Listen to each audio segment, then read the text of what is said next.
এর আগেও অনেক বড় একটা দুর্ঘটনা ঘটেছে, সেটাও সাক্ষী ছিলাম আমি। কিন্তু সাক্ষী হয়েও তখন শাকিব খানের পক্ষে সাক্ষী দেননি চিত্রনায়ক অমর সানি, যে কারণে এখন পর্যন্ত শাকিব খানের উপর সেই হামলা হওয়ার সুষ্ঠু বিচার শাকিব খান এবং সাকিবিয়ানরা পায়নি। দেখেন ভাই ব্রাদার, আপনারা হয়তোবা অনেকেই ভুলে গেছেন যে আজ থেকে 7 বছর আগে এই শিল্পী সমিতির নির্বাচন নিয়ে শাকিব খানের উপর হামলা করা হয়েছিল এবং শাকিব খানকে মারা হয়েছিল। তখন কিন্তু অমর সানি তিনি সেই জায়গায় উপস্থিত ছিলেন, কিন্তু এই হামলাটা করেছিলেন চিত্রনায়ক জায়েদ খান। কিন্তু অমর সানি শাকিব খানকে সেভ করা তো তার দূরের কথা, শাকিব খানের পক্ষ হয়ে তখন সাক্ষী দেননি যে এটা জায়েদ খানের চাল ছিল, জায়েদ খান নিজ থেকে এটা শাকিব খানের উপরে হামলাটা চালিয়েছিল।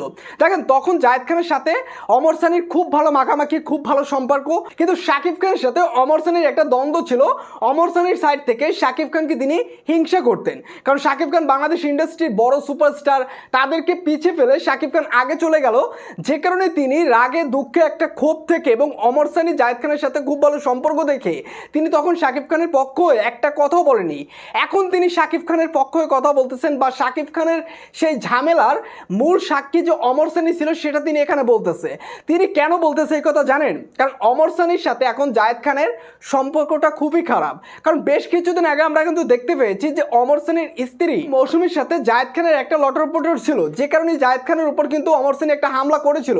এখন তিনি শাকিব খানের হয়ে বা শাকিব খানের সেই দ্বন্দ্বের মূল সাক্ষী যে অমর সানি ছিল সেটা তিনি এখন বড় গলায় বলতেছে। কিন্তু এই কথা বলে এখন কি হবে বলেন? কারণ আজ থেকে 7 বছর আগে যে দ্বন্দ্বটা হয়েছিল, যে ঝামেলাটা হয়েছিল, তখন যদি এটা সুষ্ঠু বিচার হতো তাহলে এই বেশ কয়েকদিন আগে যে এই সাংবাদিক ভাইদের সাথে একটা শিল্পী সমিতির নির্বাচন নিয়ে যে ঝামেলাটা, এটা হতো না। এই আপনার জন্য শাকিব খান এখন পর্যন্ত সুষ্ঠু বিচারটা পায়নি। তো ভাই ব্রাদার, যে অমর সানি তিনি যে এখন বলতেছে সেই মায়ের সাক্ষী ছিলেন তিনি, তখন তিনি অস্বীকার করছেন, তখন তিনি এই ব্যাপারে কোনো কথাই বলেননি। এই বিষয়টি নিয়ে আসলে আপনারা কি বলবেন? অবশ্যই আপনি মূল্যবান মতামতটি কমেন্ট বক্সে জানিয়ে দেবেন।